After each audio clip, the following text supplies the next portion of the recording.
Hello, everyone. We are going to begin our webinar today. Good morning, and thank you for joining us.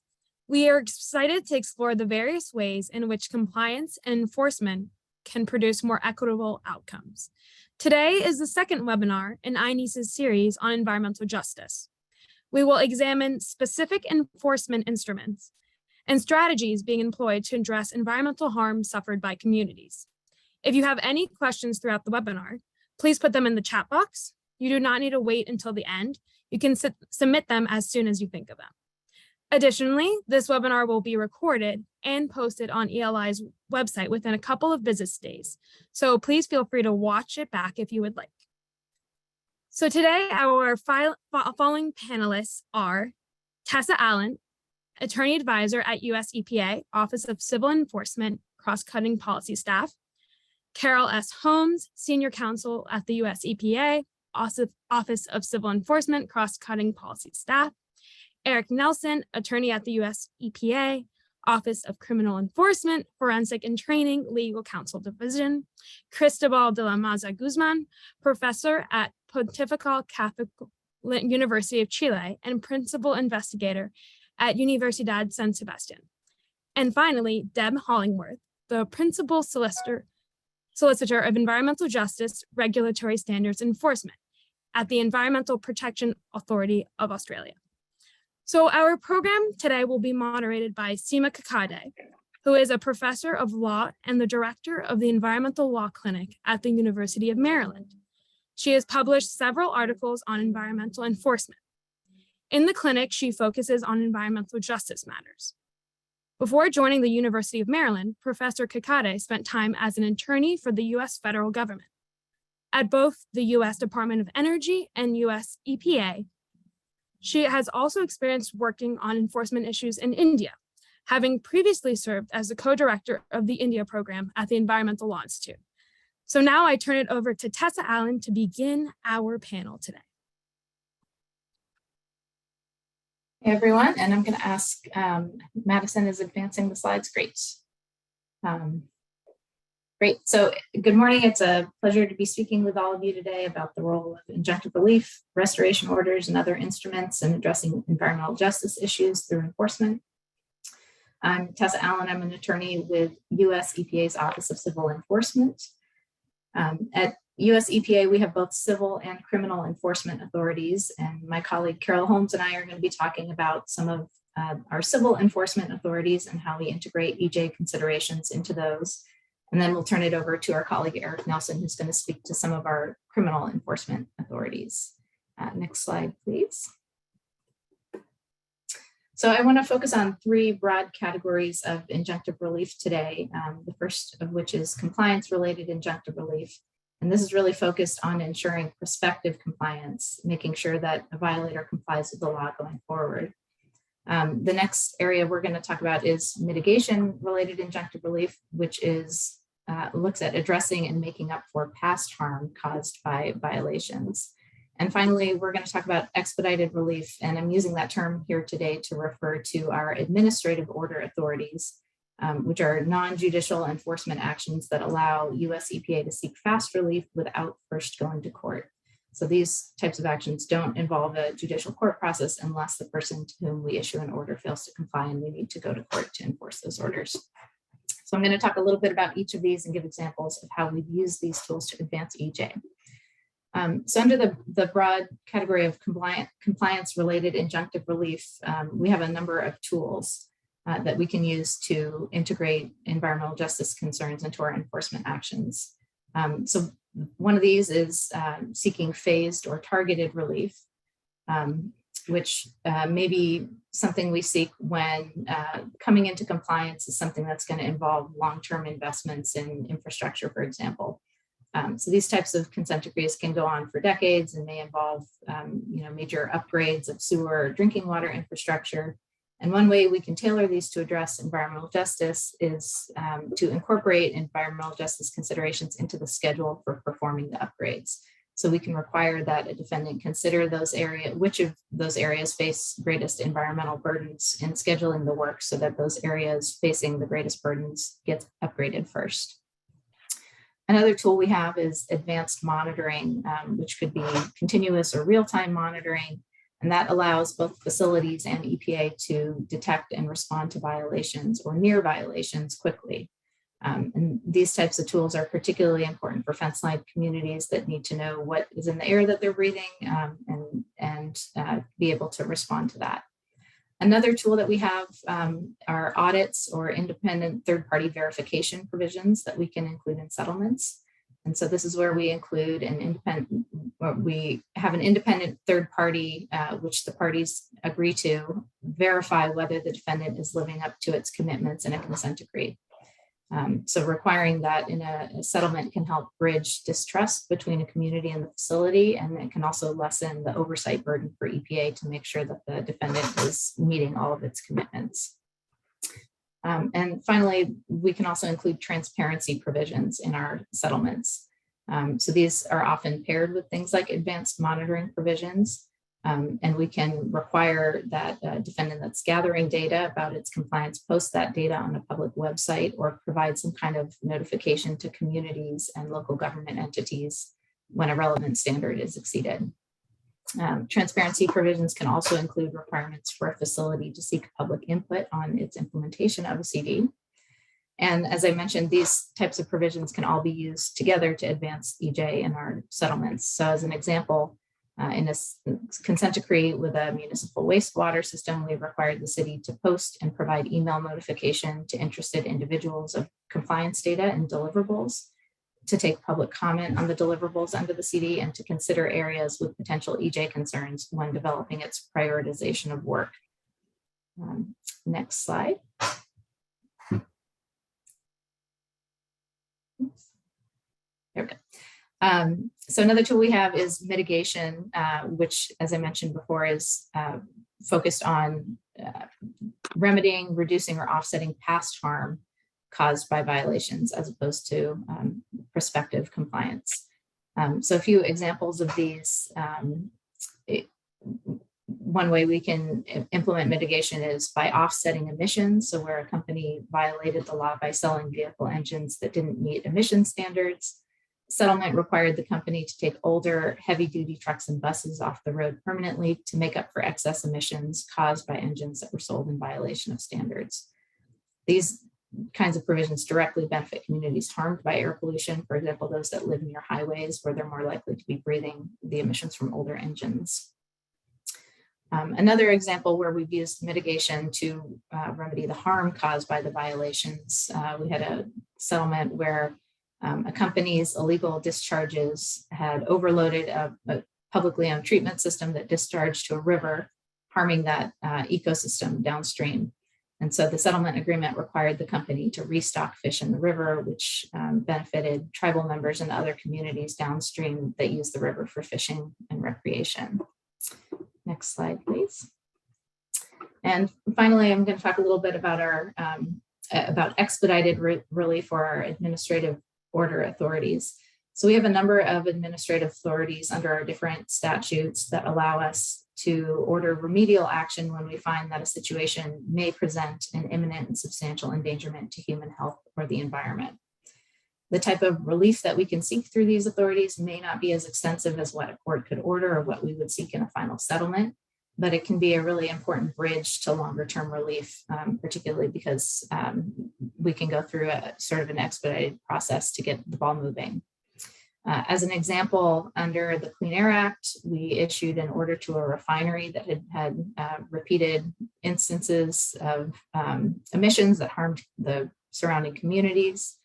And in our administrative order, we required the facility to pause all operations and install monitoring equipment to detect harmful emissions, to hire a third-party auditor to perform an environmental compliance audit. And we used our information gathering authorities to also require installation of monitoring devices that were designed to detect the type of harmful emissions that had been affecting the community. Another example, under our Safe Drinking Water Act, we ordered a water board to identify homes impacted by lead contamination and to provide alternate drinking water or point of use filters. So those are a couple of examples of the type of relief that we can seek to directly remedy harm to communities that have been impacted by pollution. Next slide. So these are just a few resources that talk about some of the authorities I mentioned today. Feel free to take a look at those. And with that, I think my time is coming to an end, and I'm going to turn it over to my colleague Carol Holmes to talk about another tool we can use to advance environmental justice in enforcement settlements. Thank you, Tessa, and thank you for inviting us to participate in today's webinar. I'm here to talk about a specific program in EPA Supplemental Environmental Projects Program.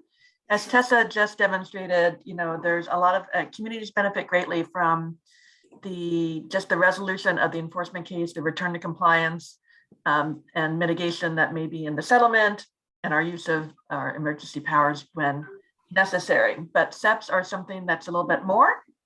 And so that's why it's something that we encourage defendants to consider, especially where the project can benefit disadvantaged communities. So what is a SEP? So SEPs are projects that are performed as part of settlement of an enforcement action. They will provide public health or environmental benefits to the community or environment that were harmed by the underlying violation. They are undertaken voluntarily by the violator. They go beyond the compliance requirements that Tessa was just mentioning, and they're not otherwise legally required by maybe a state or local requirement. Can you just go back? I'm not ready to advance yet. So I just want to highlight a few things about this. And one of the most important things are that SEPs are voluntary. We cannot mandate that a defendant undertake any SEP, let alone a specific SEP in a specific area. So we encourage defendants to reach out to communities if they're interested in doing a SEP, but we cannot mandate that we will only settle this case with you if you undertake this supplemental environmental project. But as I said before, we think that they're very beneficial, and we highly encourage defendants in settlement negotiations to consider them as something that they would undertake. Next slide, please. So as a result, we've had some form of a SEP program in place for over 30 years. We had an internal guidance as far back as 1991, an interim policy in 95, which we updated in 1996, and then most recently revised in 2015. So the 2015 EPA SEP policy is the current version of EPA's SEP policy. Next slide, please.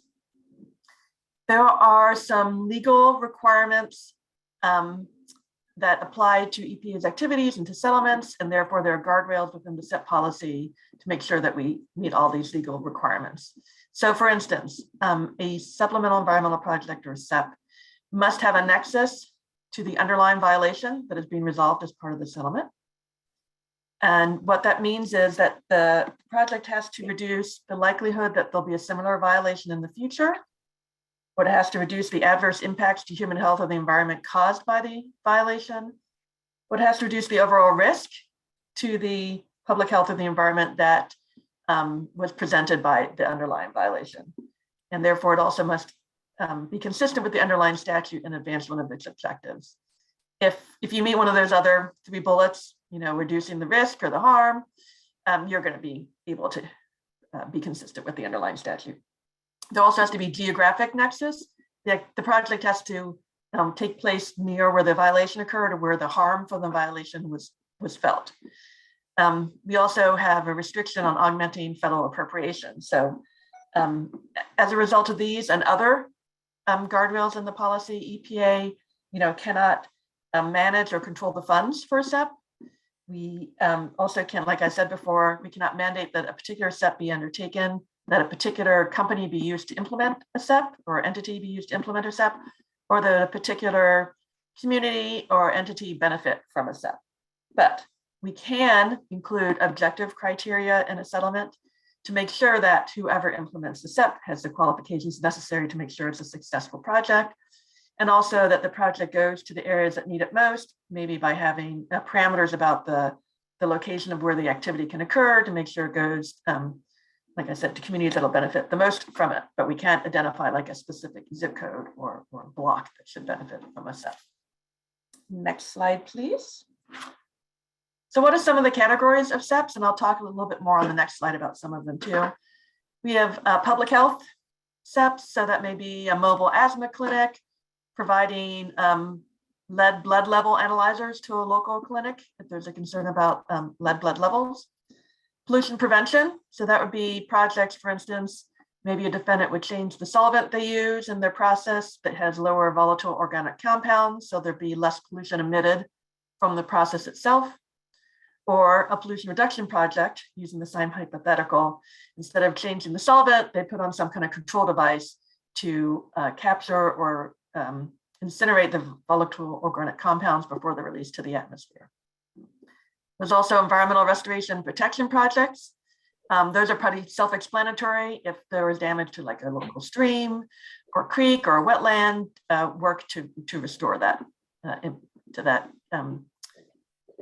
area to its prior status. We have assessments and audits.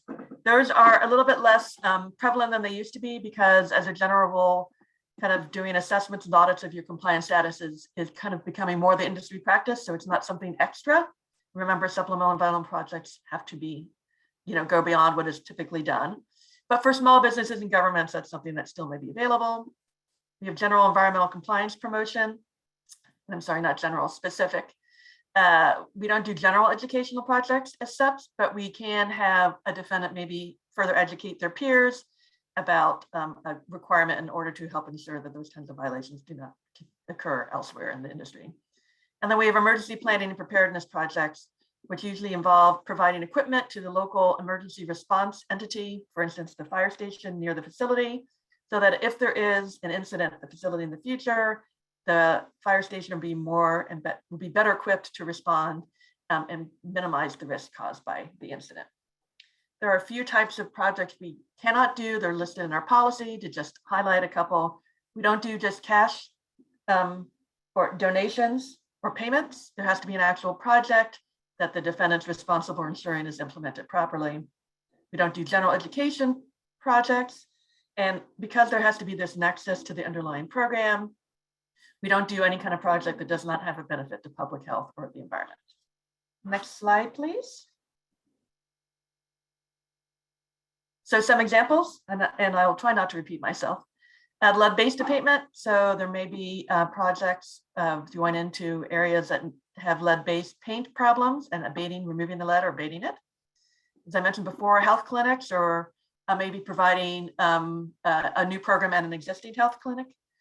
Septic tank closeouts. Sometimes if there are problems with overflow of our combined or sanitary sewer system, closing out septic tanks and hooking people up to the sewer line will help address that problem. I've already mentioned emergency response equipment. Diesel emission reduction projects are a very popular type of pollution prevention by replacing, it can be actually either pollution prevention, replacing a diesel engine with a cleaner burning piece of equipment, or putting controls on a diesel engine. It can reduce the emissions. Replacement of school light fixtures. I learned that old fluorescent light ballasts contain PCB. And if they're not replaced in a timely manner or maintained properly, the PCB can leak. So replacing those school light fixtures is also an available step in appropriate circumstances. And then school air filtration systems, and especially in areas that have that are non-attainment for our air quality standards. Having filtration systems in the schools or maybe community centers, other public spaces, it will help reduce the exposure and the harm caused by violations. And with that, next slide, please. Just gonna give you, there's information about SEPs generally. There's a webpage. And then we have the ECHO, the Enforcement Compliance History Online database, where you can go and there's information about how to use this database on the general SEP webpage. You can go and search for prior settlements that had supplemental environmental projects. I just wanted to, give a little caution. I had examples in the prior slide. You'll find prior examples if you go to ECHO. Just because something was a successful SEP in one case does not mean it will de facto always be acceptable as SEP in any other case. There are always case-specific, fact-specific determinations. So just keep that in mind that if you see a prior project, don't presume that it would be appropriate in a specific future settlement. They're case-by-case determinations.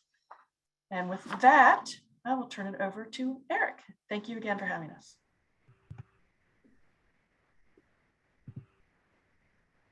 Good morning. I am going to talk about some of the similar remedies that can be imposed when we are prosecuting an individual or organization for criminal offenses.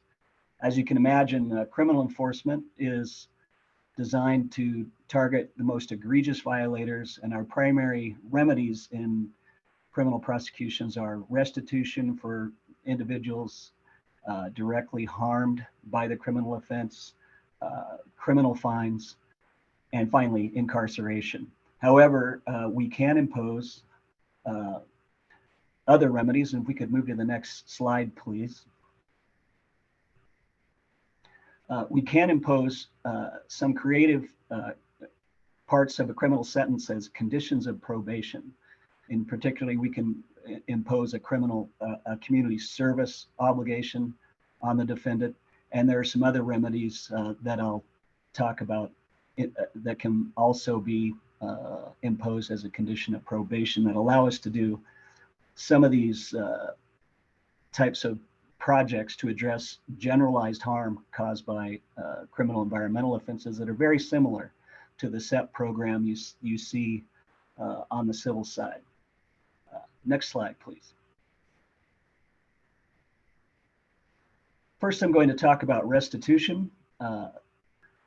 Restitution enables us to order the defendant to pay economic payments to individuals or maybe a community that is directly and proximately harmed by the criminal environmental offense. It's a priority in both Title 18 and Department of Justice policy to seek restitution for crime victims that we can identify first, and then we go on to criminal fines and incarceration. So the limitations, however, on restitution is we have to show the victim is a person directly or proximately harmed as a result of the offense. So if they're physically harmed, if their property is damaged, we can have the ability to show direct and proximate harm. However, in a lot of environmental crime cases, the harm is more generalized, and then we can't get to that restitution remedy, and we have to go on to some of these more creative solutions. Next slide, please. So community service, again, it can be particularly important in environmental crime cases where we can't identify specific victims entitled to restitution. So Title 18 of our criminal code allows courts as a discretionary matter to impose work in community service as a condition of probation. Department of Justice has a policy similar to the limitations you saw in the SEP program. One of the first and most important conditions is community service is imposed in addition to and not in lieu of the fundamental criminal sanctions of restitution, fines, and incarceration.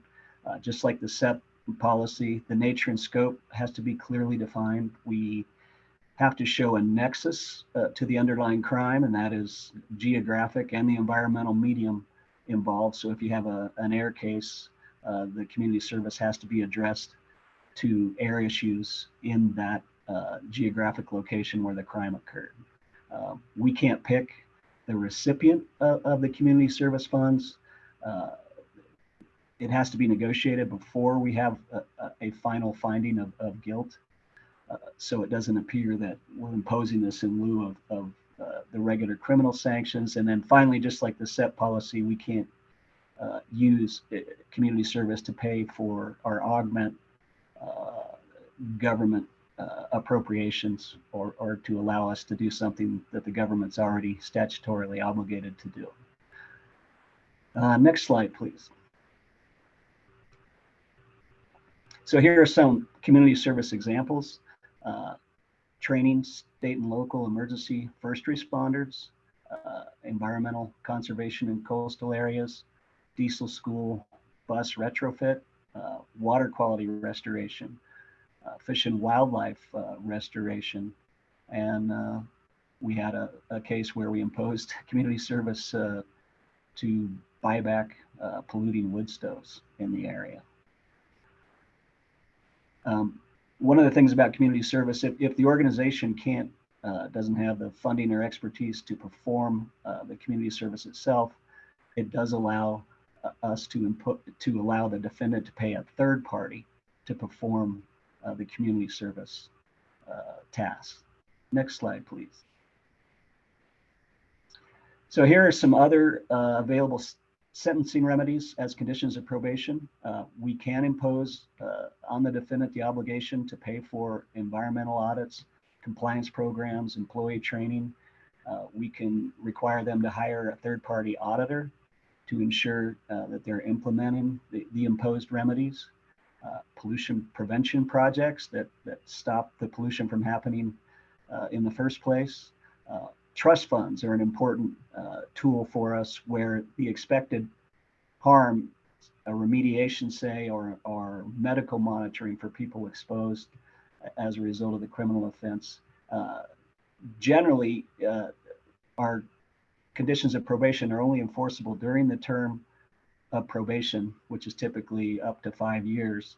But if you have the defendant fund a trust fund, that can, once it's funded, it can go on past the term of probation, especially when you have some longer term remedies you need to impose. Next slide, please. So finally, just like the civil side, we have some DOJ policies that address our authorities and the restrictions on imposing some of these creative sanctions, and you see them there.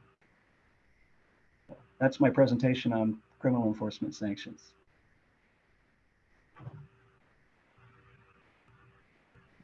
Wonderful. Now we turn to Cristobal.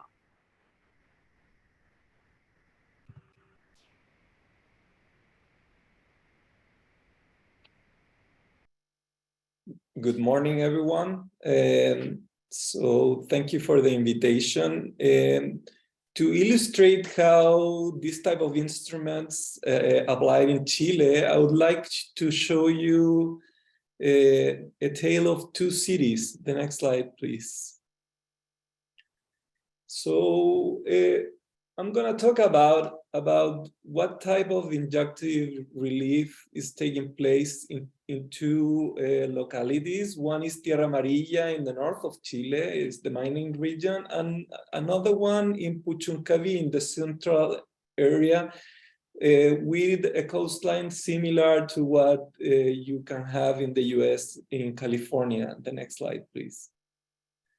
Both the cities are affected by 50 years of pollution of two smelting copper smelters. Tierra Amarilla smelter plant was built in 1952 and started construction about 1948. As a context, you might be aware that only in 1948 at Donora near Pittsburgh, we know that air pollution was the cause of long-term mortality.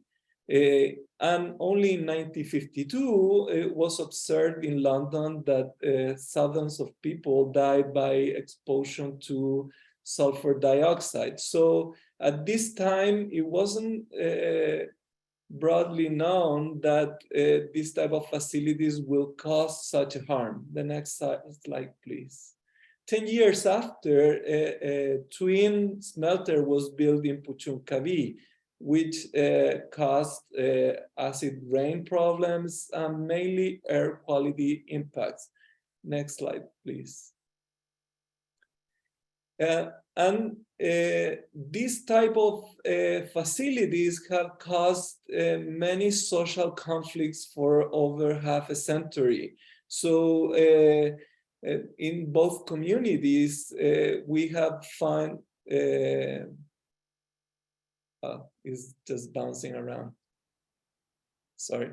So over half a century of air quality impacts and social conflict escalated the last couple of years with massive protests throughout both cities requesting for environmental actions. Next slide, please. But these both cities, smelters are not the only pollution source. So through time, the industrial area has extended, including refineries, power plants, and in the north, other mining activities, which has caused and amplified the existing environmental problems. Next slide, please. Over the years, decontamination efforts have solved some of the issues. Here you can see the benefits of the decontamination plan that started 10 years ago. And we can see the hours above 500 micrograms per cubic meter of sulfur dioxide and how they have reduced rapidly in the recent years. Next slide, please. But it remains the problem of high concentration peaks. So we can see here that average 10-minute concentrations remain very high. As you might know, above 500 micrograms per cubic meter, this type of pollutant generates human intoxication, especially in kids, which can cause several other health issues in the population. Next slide, please. So we can see that decontamination efforts haven't been enough to solve one long-standing demand by the community. So other relief instruments that like injunctions or compliance programs have shown to be very effective to solve and bridge long-term benefits on these cities. So what we did is focusing on these two locations, we took enforcement actions on all facilities located in this area and requested injunctions from the ones that we detected possible violations. By Chilean law, the only way to take administrative injunctions is to have a violation hypothesis and the possibility of serious and imminent danger on both humans or the environment. Injunctions can, of course, include restoration orders or activity restrictions with that could transform in a powerful incentive for long-term action by these facilities. If you can imagine that every year activity restrictions are requested, the economic feasibility of a company might be in question if they don't take or implement a better technology standard. The same happened with compliance programs, which, as was described by our EPA colleagues, must be accepted voluntarily by the violator.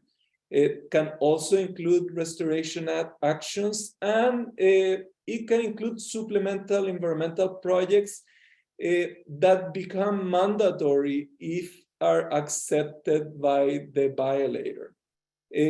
Another type of instrument that is available in Chile is repair plans, but repair plans involve long-term environmental damage and are mainly addressed by court settlements. The next slide, please. So one example in Puchuncaví, that was 2 months ago, our environmental authority established as an injunction measure a pause in all operations of the copper smelter. This extended for over 2 months, and as a result, the company decided to close down the facility in the next years to come. Next slide, please. What we have advanced is that compliance programs also include compensatory actions, for example, replacement of wood stoves in cities, and also include better monitoring to reinforce the authority actions. Next slide, please. For example, one of the power plants in Puchuncaví agreed on a compensation of over 100 tons of SO2, over 100 tons of NOx, and 8 tons of particulate matter, but to resolve several minor violations that were detected through an enforcement process. Next slide, please. The same happened in Tierra Amarilla with a mining company that settled with over 40 million compliance program, accounting for more than 50 actions that included, for example, desalination of water, which is one of the strongest demand by this community, which is placed in the Atacama Desert, one of the driest regions worldwide.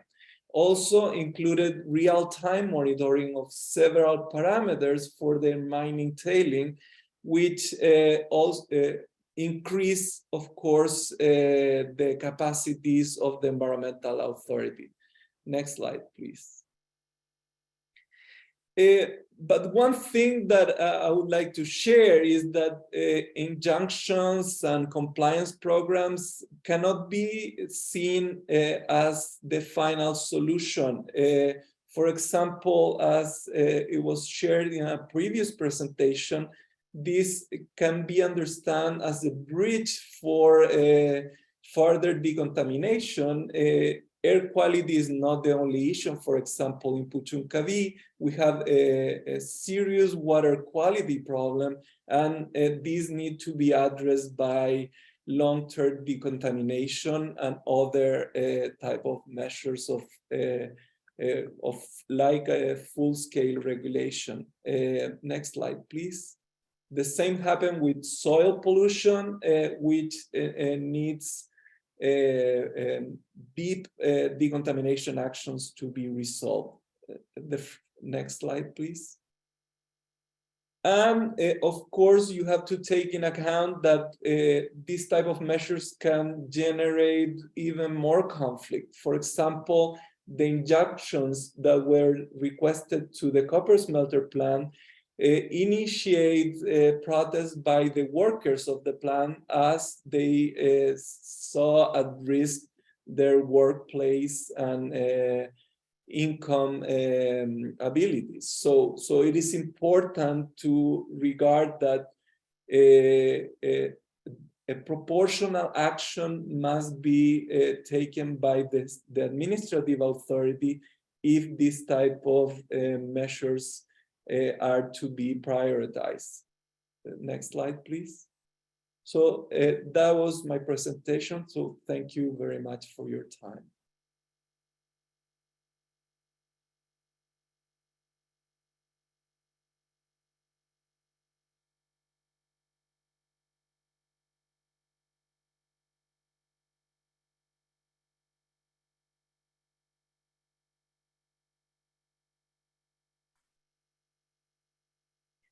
Wonderful. Thank you so much, Cristobal. Hello, everybody. I'm Seema Kakade, and I am going to be the next speaker today. We are all waiting for Deb Hollingworth to join. She is running a bit late, so we're hoping that she will be able to connect and join in a little bit. But what I would like to do is just briefly introduce myself, and I'm going to allow some space for questions to come from our audience that's out listening, and also questions from our panelists if they have questions for each other. Sometimes on panels, I think that speakers don't get a chance to ask each other questions. So to the extent that our EPA folks have questions for Cristobal, or Cristobal has questions for our EPA folks, please feel free to chime in as well. And so by way of background, again, my name is Seema Kakade, and I am a professor of law at the University of Maryland School of Law. And I also direct our environmental law clinic, where our clinic focuses on citizen enforcement and citizen involvement in enforcement activities. Before coming to the law school, I was at the U.S. Environmental Protection Agency with Carol Holmes in the Office of Civil Enforcement. And so I have a real interest and background in the field of enforcement in the environmental context writ large. My clinic specifically focuses on environmental justice. And so I think this topic of incorporating environmental justice and enforcement together is of particular interest of mine. And so while I am waiting for folks in the chat to go ahead and think of questions that you might have, and I will turn to you, I have some questions first that I would love to ask our panelists. And so one of the questions, yes, Carol, go ahead. I think there are some questions in the Q&A section. Okay, great. I will look there. And while I am doing that, I'm going to take the liberty to ask one question first, which is, I'm wondering if any of our panelists, Eric, Carol, Tessa, or Cristobal, have thoughts on how you deal in your enforcement work with timing. Okay, I'm really curious as to how long you see enforcement actions take, right? And what that means for communities that might be waiting for a result of some kind, for a cleanup of some kind, for some kind of remedy. So if you could give and share some thoughts on the role of timing in enforcement and how long actions typically take, and how long it can take for communities to really see some benefits, that would be helpful. And feel free to use the raise hand function, or just unmute yourself and begin speaking is fine as well.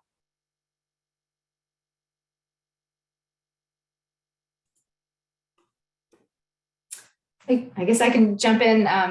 This is Tessa Allen from EPA. So I think we all recognize that timing is so critical in promoting environmental justice. And I don't think there's a one size fits all answer to how long an enforcement action takes and how long it takes to provide relief to communities. But I think because of that, it's so important that we at EPA are looking at all of the tools that we have in our quiver and figuring out how to use them together. So there are tools that we can implement in a shorter time frame, but maybe they don't provide the full relief that we're looking for. So we have to pair them with a longer term negotiation of a consent decree or something like that.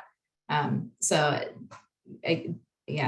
think it's important we use all of our tools, and some of those can really bring more benefits in the short term while we negotiate the longer term remedy. Great. Any other thoughts on this question of timing from our panelists? Sure. Sorry. Go ahead, Eric. Go ahead, Cristobal. No, you beat me to the punch. Go ahead. I'll go Cristobal first and then Eric. Sure. Injunctions are very attractive on this end, because if you can address, for example, include some restoration of negative impacts, even though it might not give a full remedial solution, it can, for example, avoid further harm while you're designing the proper technological solution. So I believe it is very powerful to consider enforcement side actions in a coordinated fashion as part of the decontamination full effort. So for example, a full-scale regulation could take years to come, but for the environmental authority, you can, through a year or so, attack several facilities and generate some momentum for further improvements. So I think it's a powerful tool to consider, and especially in developing countries where these type of measures are, we don't have a long-term experience applying these type of measures. Great. Eric? Yes, I was just going to say in the criminal realm, we're generally limited, to our term of probation, but there are a couple of ways we can get at some longer term sanctions. One, on restitution, the government itself can be viewed as a victim if they've incurred cleanup costs to address contamination caused by a criminal offense. And if you can provide a reliable estimate of some long-term remediation plan, that can be ordered as a condition of probation, that restitution be paid to the government, and then they can implement that over a longer term. And then, as I mentioned before, we can also use trust funds as a means to have the defendant immediately pay into a trust fund, and is then used to implement some of these longer term remedies, either cleanup, restoration, or medical monitoring for persons or communities that have been exposed to some toxic chemicals as a result of the offense.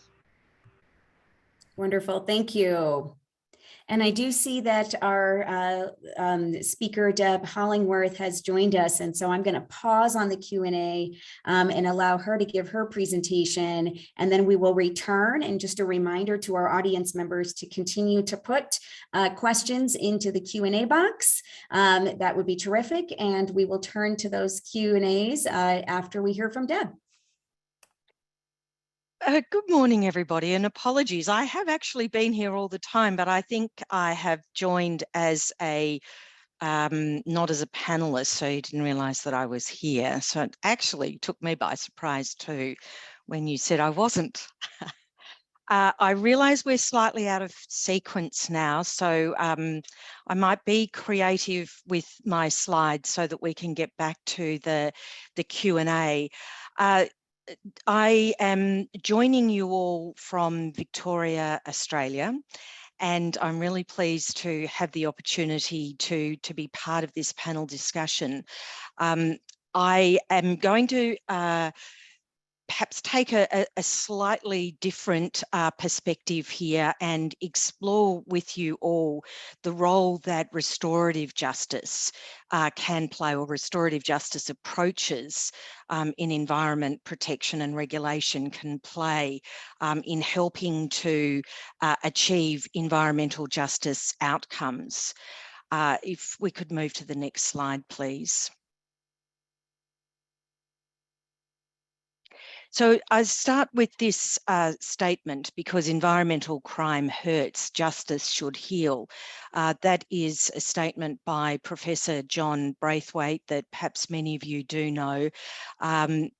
John Braithwaite has done leading work on responsive regulation and restorative justice in particular, and the role that it can play in redressing environmental offending.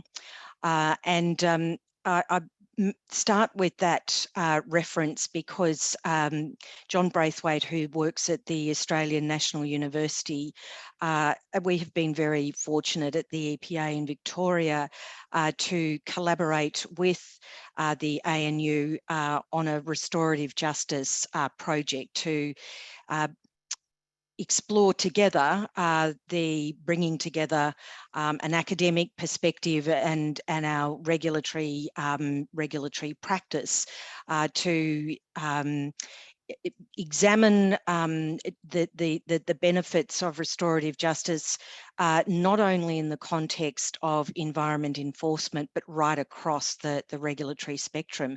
So I reference that because I won't be talking a lot about that research project, but I have included some materials in the references if anybody would like to look at it. There are a number of publications, and the premise of that research is to think about the ways in which restorative justice woven throughout the regulatory spectrum can in fact strengthen environment protection, strengthen the role of the regulator, and also achieve benefits for those that are impacted by environmental offending and environmental crime, and also bring about change to perpetrators.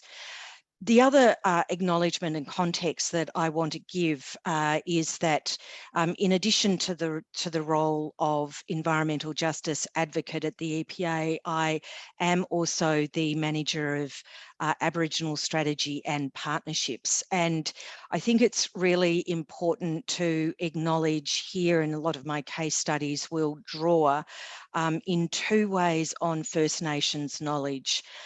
Firstly, I would like to acknowledge First Nations people, particularly, globally, but here directly in Australia, the role that they have as the first protectors of the environment.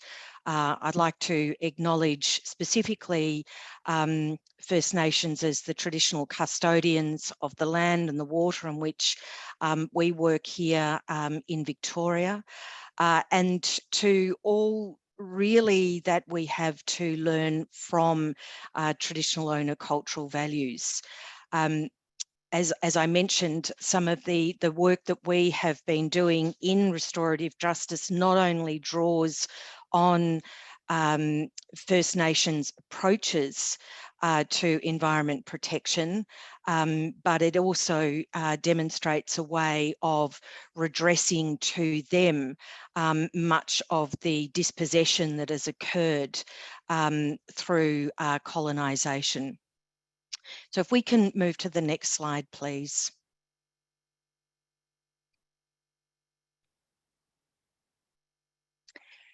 I will talk specifically in the Victorian context and in the context of our new environment protection laws, and specifically about some new provisions and instruments in the Environment Protection Act in Victoria that draws very much on two groundbreaking cases in New South Wales in the Land and Environment Court. But in thinking about and the work that we've done on restorative justice to acknowledge, and I won't really, I think, have time to talk in detail about this, but to acknowledge that a lot of our thinking, perhaps not just in Australia, but certainly here, really comes from New Zealand, who in many ways are leaders not only in environment protection, but in many other social measures. Restorative justice and restorative justice conferencing in New Zealand is absolutely embedded in their approach to criminal law. And out of that, there is a lot of experience in restorative justice conferencing. That experience has been drawn into their approaches to environment protection, and it has really been the provision of case studies, particularly in the two cases in the New South Wales Land and Environment Court, and then in turn to Victoria. Next slide, please. Look, this is a statement here which we don't need to dwell on too much, but a reference to some of the thinking here on restorative justice and the approaches, the new models that it helps to bring into being, which we now have in many ways opportunities in the new legislation.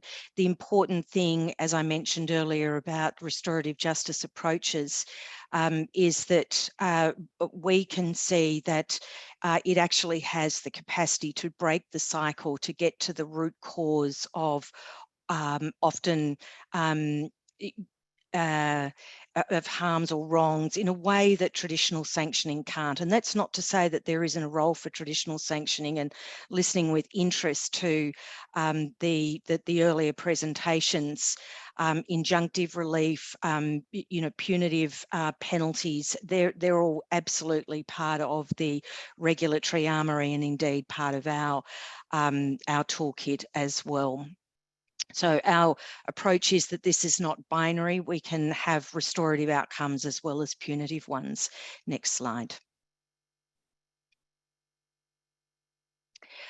So perhaps just before going further, I have mentioned that in Victoria, we operate under the Environment Protection Act 2017. It's new legislation. The really significant thing about the Environment Protection Act is that it focuses on prevention. It's risk-based. We have a criminally, legally enforceable general environmental duty. Everybody every person, every individual, every entity is subject to a general environmental duty in Victoria.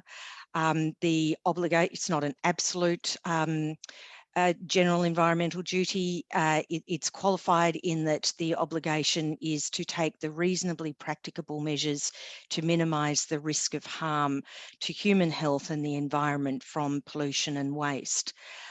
Now, the duty holders have to take the risk measures to identify risk and to eliminate it, and the offence is in not taking the risk measures to ensure elimination.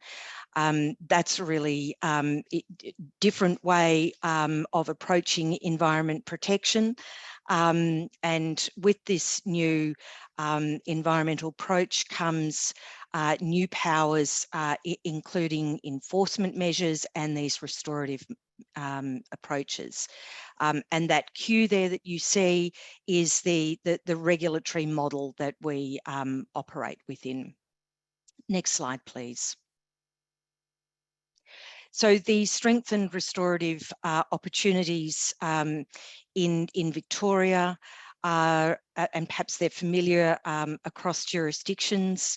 There is an instrument that we have, which was in our earlier, the 1970 Environment Protection Act, but strengthened in the new legislation, is the opportunity to enter into an enforceable undertaking, which is a diversionary instrument that allows the EPA to accept an undertaking from an offender and to include in that process a restorative process that allows the voice and the participation of impacted communities.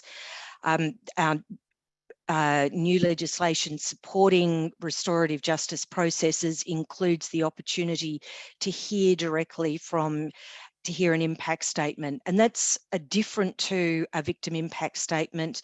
This impact statement allows the opportunity for a sentencing or adjudicating court to hear of the impacts, to hear representatives of those impacted. So not directly, often victims are the individuals who've been impacted. In this framing, it is possible to hear and receive statements from the environment that have been impacted, and also communities directly and indirectly. It's anticipated that at the conclusion, because we haven't had I should have said that the legislation commenced on the 1st of July 2021, so it's pretty early days. We anticipate that the opportunity for the court to hear assuming that charges and offences are made out before moving to a sentencing and adjudication, to as part of that process, to hear the impacts of the offending. There is the opportunity then for the court to adjourn a proceeding for a restorative justice process. If we can move to the next slide, please. And not only to dwell on restorative justice instruments, the court has the option of a range of penalties, a monetary benefit order, adverse publicity orders, can make general prevention orders to ensure that if there's been deficiencies that they can be addressed in sentencing. And as I've mentioned, to hear impacts and also to make restorative orders and adjourn for a restorative justice proceeding. So this suite of measures allows deterrence, punitive outcomes, and restorative ones. Next slide, please. This is the inspiration for the inclusion, these two cases in the Land and Environment Court in New South Wales for the restorative justice adjournment processes in the Victorian legislation. Both these cases were adjournments of proceedings prior to sentencing, instigated by the President, Brian Preston, Chief Justice Brian Preston of the New South Wales Land and Environment Court. The restorative justice processes that occurred in both these cases were not in the legislation, they were the instigation of the court. Easier, we think, for adjournments to occur in the context of the Victorian legislation, with those provisions being in the Act itself. In these two cases, as you can see in the summary notes, both involve the destruction of cultural heritage to Indigenous owners, to the traditional custodians, and the significant harm as a result of those offences. While there were punitive and other orders that came out of those proceedings, the really seminal and significant outcome in these two cases was the Restorative Justice Conference, which in both instances at the reporting of the traditional owners impacted by the cultural destruction and also the perpetrators, is that the restorative justice process, both the conference itself and the lead up, that allowed the voice of those who've been impacted to be present, and also for the perpetrators who were corporate, and in one instance, mining company, and in the other, a local council, to allow a deeper understanding and ensure that that kind of destruction didn't happen again. Next slide, please. I think I'm probably running out of time here. I did want to mention another way in which Victoria has for many years been achieving restorative outcomes through enforcement, and is familiar, I think, from across jurisdictions, and certainly in the material presented from the US EPA, is the opportunity for a court to make a restorative project order. And we actually seem to be missing an image here in this slide. The way in which this has worked in a couple of case studies that I won't speak to, perhaps we can keep moving through them, is the way in which these restorative orders can benefit traditional owners. And in this particular case study, the Water Authority was ordered to pay the project funds to the traditional owners who undertook the project in question. And that is the way in which our restorative projects work in Victoria. These provisions have been in the Act for a number of years and are strengthened in the new legislation. Is that the accused, the offender, doesn't undertake the project, and nor does the EPA. A third party recipient undertakes the restorative project. Let's move through the next series of slides. I think a similar case study with traditional owners in the area of Melbourne, where the restorative project involved the revegetation of native shellfish and improved water quality to the Birrarung, the Yarra River, the area that was impacted by the pollution offence. Next slide. We're going to speed up here. And ways in which we can achieve restorative justice through the instrument of enforceable undertakings. And this is an example that's utilised by the EPA in respect to a landfill. Again, and an example where an intractable problem, you know, resident community right up against a landfill, ongoing pollution reports, the Restorative Justice Conference in this case, and the undertakings from the landfill operator helped to bring about a number of community benefits and a new way helping to support better social licence and more innovative ways that perhaps actually took some of the burden out of the regulator too, for the community to be able to speak directly to the landfill operator and the landfill operator to hear directly from the community. Next slide. Okay, just some further material on how these restorative projects are operationalised. Perhaps we can keep moving in the interests of time.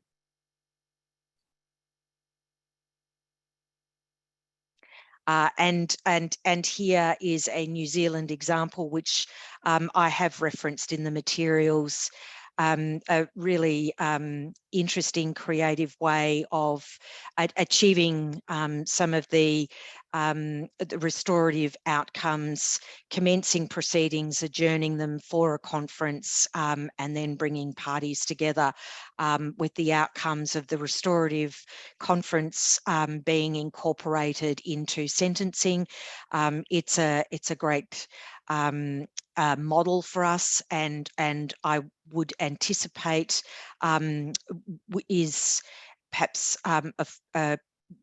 a model for us in terms of how we might be operationalising the restorative opportunities under our legislation. Okay, I think that's it. Last slide. Thank you very much. Thank you for your time, and apologies again for being out of sequence.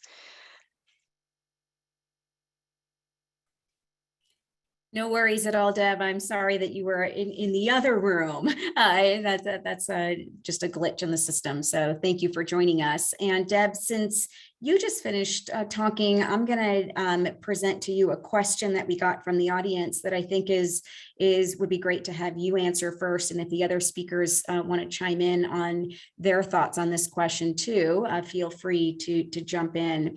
So Deb, we've got a question that says, does the impact statement that you talked about include economic, social, and environmental losses as a result of the harm or pollution?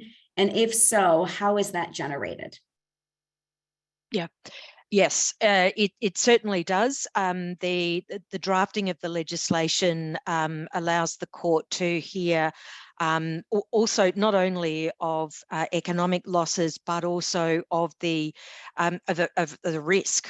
So there doesn't actually have to have been a harm. Then the impact statement can address the potential that didn't happen, because the emphasis of the general environmental duty places the responsibility to minimise risk. So it's possible to, in that way, for the court to be hearing about the potential that didn't eventuate, not only the one that did and the impacts. In terms of how it's generated, that is yet to play out, but what we would anticipate is that they would be through, instigated through the EPA as the prosecuting instigating authority, and for those statements to be submissions, and also for the opportunity for evidence to be adduced and directly to the court. Great, thank you. other speakers have anything that they would like to add to this particular question?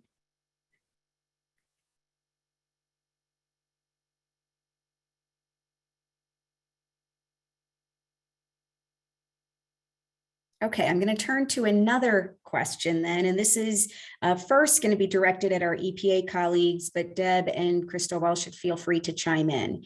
There are several questions in the chat that largely relate to organization, if you will, and how things are organized at EPA. One of the things is what comes first, criminal or civil, or how do you dovetail that? Another question is on potential changes to organization with new offices at EPA that might be focused on equity, particularly to serve environmental justice communities, right? Another question is on whether EPA folks expect that supplemental environmental project authority will be used more in the future. So if any of the EPAers want to talk a little bit about new things happening at EPA, and also in terms of organizational structure and use of different authorities, and also how criminal and civil might dovetail together.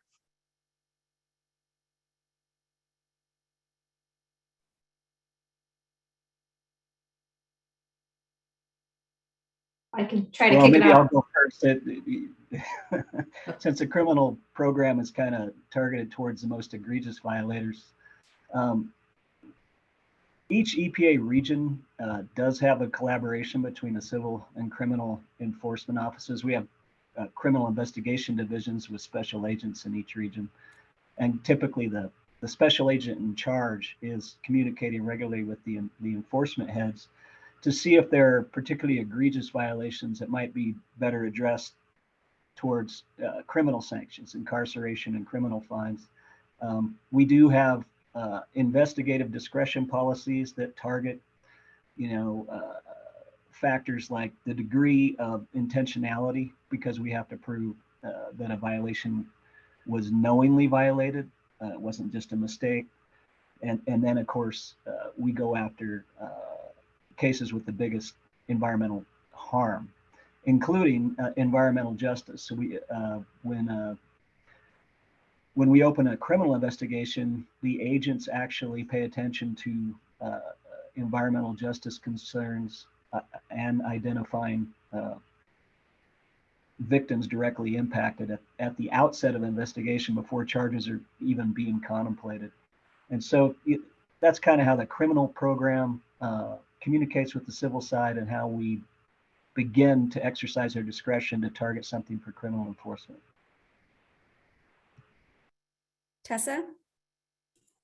I think Eric covered it beautifully. I'll just add that our regions are really where a lot of the sort of on the ground work and coordination between civil and criminal happens. And it's often a case-by-case decision about whether it's appropriate to pursue something criminally or civilly, or in some cases both. And we make a decision based on the specifics of that case about who should go first, and how we're going to share information to make sure that both are successful.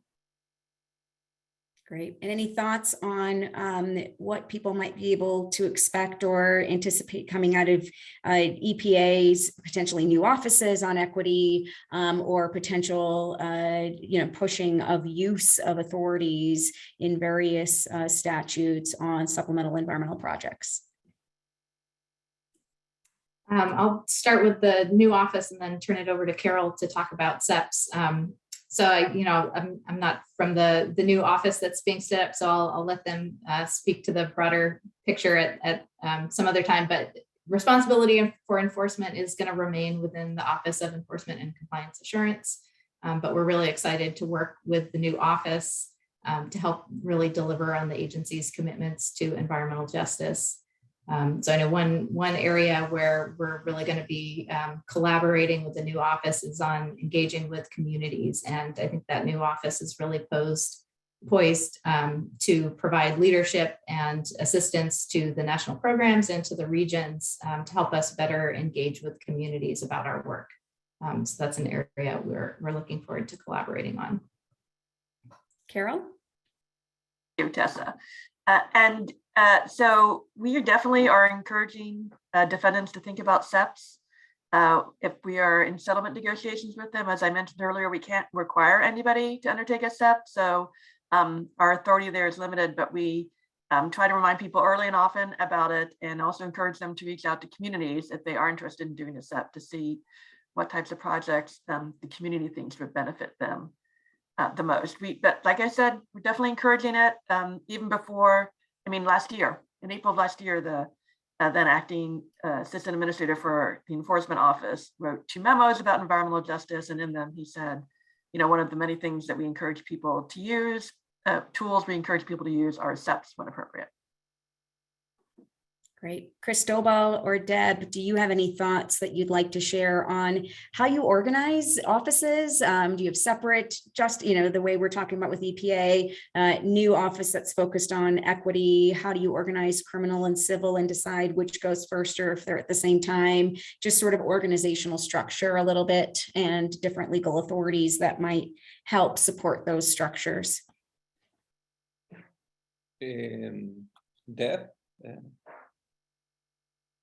Sure, I would like to add something on restructuring.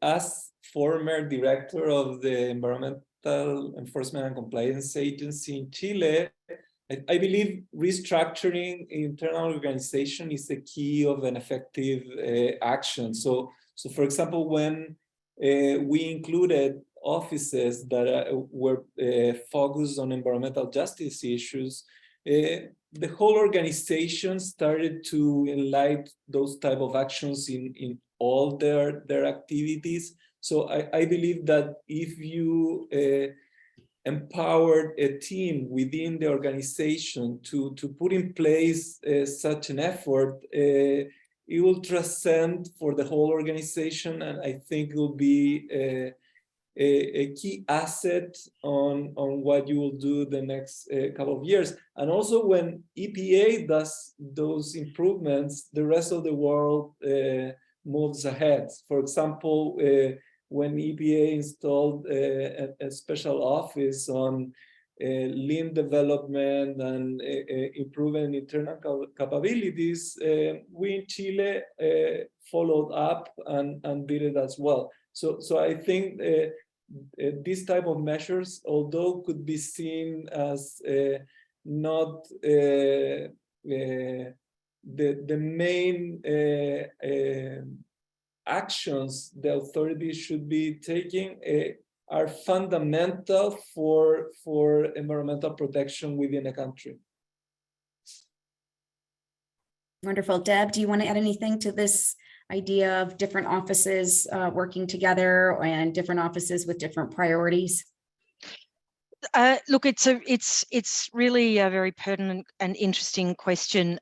Look, every jurisdiction's going to, I think, reflect an organisational structure that helps to best deliver whatever the responsibilities are and the legislative governing legislation that needs to be implemented. So it's going to look a little bit different depending on where you are. I think in Victoria, the interesting thing for us is at the commencement of significantly different approach to environment protection, we not only we've got a new organisational structure to help achieve and deliver that more preventative focus of the intention and the design of the legislation. We've always had regional offices, but the structuring of the organisation is much more place-based. With a recognition that you actually really you need to have that physical visible presence in the community right across the regulatory. So what has tended to happen is that our place-based regulation has been very focused on compliance and enforcement. And of course, there are other parts of the organisation that carry different responsibilities. But I think, thinking about, the crosshatch of a weave, the organisation is really trying to structure itself so that we're less siloed. And that we are much more bringing and drawing the expertise from different parts of the organisation to the places where they need to be. The other thing that I'd just like to comment on in terms of structure and organisation is the thinking about the role and voice of First Nations, which is a really big conversation in Australia at the moment. You might have heard the recognition, Uluru Statement from the Heart in Victoria, a commitment by the Victorian government to treaty with First Nations people, to truth-telling through the Uruk process. That is not lip service. And for an agency like the Environment Protection Authority, it's really important. I mean, we've got, a recognition in our, our forward strategy to how do we recognise traditional owner cultural values. But I think actually just in this may not be groundbreaking for other agencies, but it's the first time in Victoria. We have, and I'm pleased to be playing a role in it, an Aboriginal strategy and partnerships unit. Branch that allows the place and the voice for traditional owners. I'm a non-Aboriginal woman, and I see the work that I'm doing in the unit as starting something. But what we would expect to be seeing is that the place in our organisation is also one where traditional owners are shaping and very much, at the heart and embedded in the organisation. So holding a place for that to continue and evolve. Great, thank you. Before I go to the next question, sort of broadly for all the panelists, I would ask that the panelists also check the Q&A. There's a particular question, Deb, for you that is dedicated to understanding the role of cultural resources a little bit more. There's also a specific question about authority in TSCA that an EPA folks from US EPA might want to answer, and you should feel free to chat on that if we run out of time for me to talk about it broadly. But the next broader grouping of questions that I am seeing that I'd love to get thoughts from the panelists is dealing much more with this world of supplemental environmental projects or projects generally as a remedy. And a couple of questions that I'm seeing in the chat on this, which is one is, how do your agencies monitor the projects long-term? What's involved in monitoring and implementing those? And then the other question that is around the idea of projects is really focused on more on that community engagement. Deb, you talked quite a bit about how you get communities to engage. EPA sounds like they're really trying to focus in a little more in that space. So I do have a couple of questions that are on how exactly do you work with communities? Can you give some best practices or recommendations? And also on projects themselves, how do you work with communities in implementing them and monitoring them to make sure they're actually happening long-term? Who would like to go first? Well, I can go first on the second half of the question, which is because I think the question came up in the context of supplemental environmental projects. How do we make sure that they are implemented? And they are a term of a settlement agreement, just like injunctive relief, payment of a penalty. We track to make sure people are undertaking the actions that they need to in order to comply with the settlement. Often reports are due. For SEPs, we usually have a SEP completion report that is part of the settlement.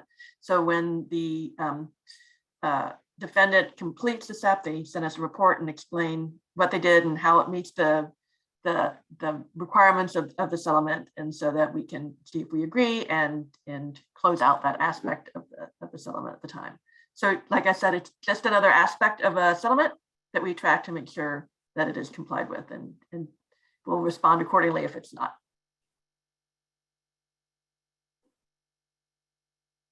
Would anyone else like to chime in on this question on monitoring and implementing long-term projects, or on any best practices and advice for engagement with communities that might be interested in particular kinds of remedies and projects, if you haven't already spoken to this issue?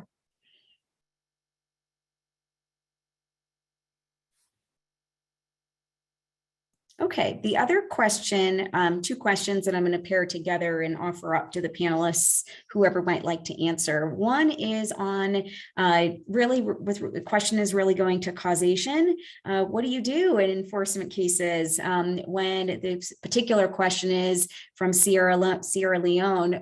Example is one mining company mines from one side of the river and the other on the other side of the river, and you're not sure which company is responsible for the pollution. So that's the example that this question gave. So wondering if you can speak a little bit to how you deal with causation or multiple polluting facilities in enforcement cases is a question. And then another question I'm going to pair with that a little bit is how you use technical experts at any stage of enforcement. The particular question is interested in how you use experts in fashioning remedies, but if you have thoughts on experts at any stage of the enforcement process, please feel free to chime in.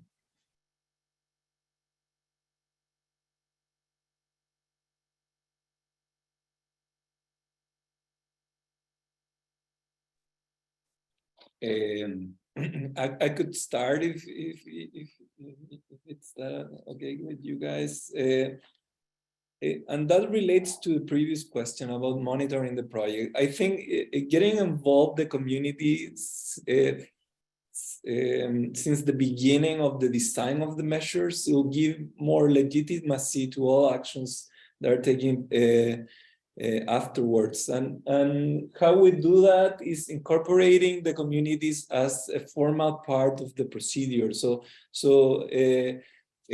every step we give in the process, it needs to be communicated to the community, and they could give observations, and that goes through formal prosecution on when we're taking compliance program steps, and so forth. So it's key that the community feels that the measures are appropriate, and that relates also with the technical experts. So for example, through the monitoring process, in some cases, not all, is requested that a third-party audit takes place.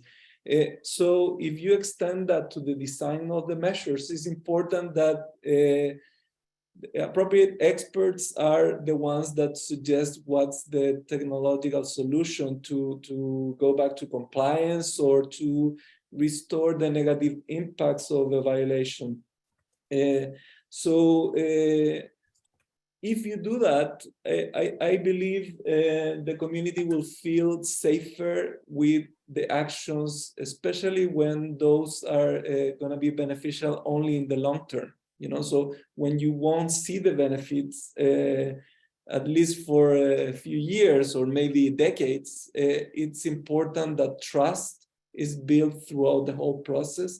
And also and in my experience, it's important to give use some modern data science or analytics also as a helpful aid because monitoring all these actions could be a massive effort for the administrative authority. So if you can give a boost to do this with automation or modern analytics, it will help you to detect deviations, because although these measures are not mandatory initially, after a settlement or after a compliance program is approved, these are mandatory measures that will be prosecuted if are not complied. Thank you, Cristobal. Any other thoughts from the panelists on this particular question? I'll chime in on the use of experts. Also, similar to what Cristobal mentioned, we also rely or like to include third-party audits and settlement agreements as a way of having an added layer of expertise overseeing implementation of settlement commitments. And that's been a really valuable tool for us as well. And we use experts elsewhere in our enforcement practice too, when we're developing a demand for exactly what a facility needs to do to come into compliance, to advise us on what the state of the art is in a particular industry. So reliance on experts is really important, and it is sort of a part of our day-to-day work at US EPA. Great, thank you. Unfortunately, we are at time for this fantastic webinar. I want to thank all of our panelists for amazing presentations, and there are more questions in the chat. So I would say that to the extent that our panelists are able to answer those questions in writing, I'm hearing from the Environmental Law Institute that they will post responses and send them out to attendees later on. So in the meantime, thank you everybody for joining. It's been a terrific conversation on two really important topics, enforcement and environmental justice, and how they link together. Thank you. Thank you, everyone. Remember that a recording will be available within a couple of business days on ELI's website. Thank you so much. Thank you, everyone. Have a good day. Thank you.